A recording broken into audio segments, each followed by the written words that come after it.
Mga kaibigan, tayo ngayon ay magkakaroon ng tutorial kung paano gumawa ng pain para sa lapu-lapu. How to make bait for lapu-lapu. Okay?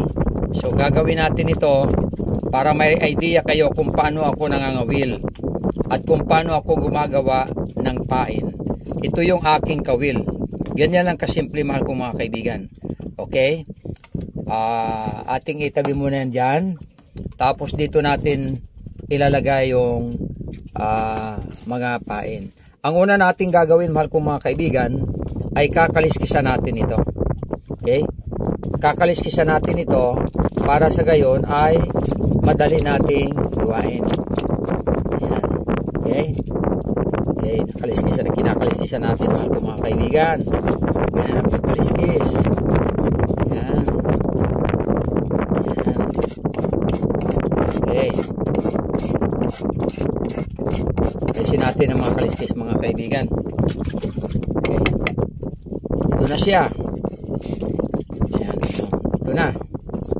Ang unang gagawin po ninyo, mga kaibigan, kung paano gawin itong pamain ay ganito. Dito kayo magsisimula. Papunta rito. Yung iba, dito nagsisimula. Okay? Dito nagsisimula yung iba, ganito. Hihiwain dito, pagkatapos i-slide. I-slide na paganyan. Okay? Yan, nakikita po nyo. Ini-slide. Yan. Hanggang doon sa dulo. Yan. Ito na po siya. Yan. Yan o. Ito na po siya. Okay? Pwedeng ganito ang paggawa, mahal kong mga kaibigan. Pwedeng ganito. Okay? Ang isa namang paraan ay ganito. Okay? Ganito halimbawa. Dito naman ang simula. Dito ang simula. Dito ngayon natin sisimulan. Ganito. Tapos ito ay i-slide itong kutsilyo papunta rito. Yan o. Yan. Okay? Hindi dapat maabot ito. Hindi dapat ito isama. At hindi rin dapat ito isama. Ito. Dapat ay nakaganon o. Tama, hindi na isasama yun doon sa dulo. Yan. Ganyan. Okay? Tapos puputulin din dito. Dito sa ilalim ng palikpik. Okay? Yan. So, pwedeng ganon. Okay? Ito na.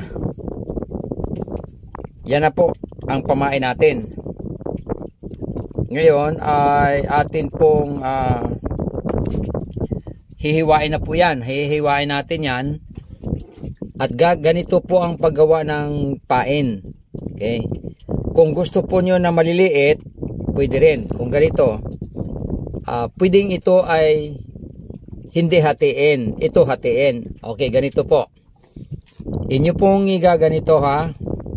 Dito kayo kasi kung dito kayo magsimula, ay matigas. Yung ibig sabihin hindi mabilis hiwain. Dito. Okay? Gaganin o. Yan, idiin itong kutsilyo, tapos hilahin papunta sa iyo. Yan. Yan. At itong naiwan, atin din. So ito na po sila. Okay. So ilan ang nagawa kong pain? Okay, 1, 2, 3, 4, 5, 6. Okay. Yung isa naman ay kung gusto po nyo na hatiin ito, ganito. Kung gustong maliit. Yan. Kita po nyo. Hati. Tapos ang paggawa nito ay tawag yun? Palihis. Yan. Ganito. Yan. Yan. Yan. 4 din o. Mas marami ito. Okay. Ito rin. Palihis. 1, 2, 4 din. So ilan ang nagawa dito? 8. Okay? Ilan ang nagawa dito? 6. Kung maliliit, ganito ang gagawin po ninyo. 8, nagiging 8. Ito, pag malalaki, 6 lang. Okay. Ganito naman kung maglagay ng kawil. Ganito po. Okay. Tanggalin natin. Ito yung kawil. Para yung iyong pain ay maganda ang dating sa isda, dapat ito ay hindi mo tusukin ng kawil na napakarami. Dito lang, sa pinakadulo, pero dapat kasama ang balat. Ano? Ganyan. Okay? Pag nasa ilalim ito at nakabitin, ganito ang itsura. Ganito. Okay? Kung ito naman ay nakahiga, ganito. So, madali siyang mahuli ng makita ng lapu-lapu at ito ay madaling mapansin kasi mahaba. Okay? So, kung minsan ay nagmumove ito sa ilalim, gumaganon. Kasi kung minsan malakas ang agos. Minsan naman steady, nakaganon lang. So, pag kinain ng isda yan, ganun, masasabitan na siya. Okay. So, yan po ang itsura mga kaibigan. Halimbawa, ito lapu-lapo. Maliit na lang ito. Yan. Ito, pasok yan. Pasok. Nakawil na siya. Okay. Pasok. Nakawil na siya. Hihilahin na natin ito kasi nakawil na siya. So, yan mahal po mga kaibigan. Pasok tamo ang bibig niya Nakaganon limbawa, nakaganon ang pain. Pag nakaganon ang pain, sisibadin nila yan. Ganon. Pag sinibad yan, huli. Kaya, ganon po ako mga will. Mahal po mga kaibigan. Okay. Yan, buhay pa itong lapu-lapo. Okay, so yan mga kaibigan. Ngayon, kung gusto naman ninyo na ganito ang pain ninyo, ilabas ninyo itong dulo, ilabas, tapos dito naman ninyo itusok. Double. Ayan. Double naman siya. Ayan. Pwede rin ganito. Okay? Pero mas gusto ng isda makita yung mahaba kasi sanay ang mga isda na kumakain ng kapwa isda. Ang kapwa isda ay tawag niyan haba, hindi bilog. Pambira yung isda na parang bula. Butiti lang ang parang bula.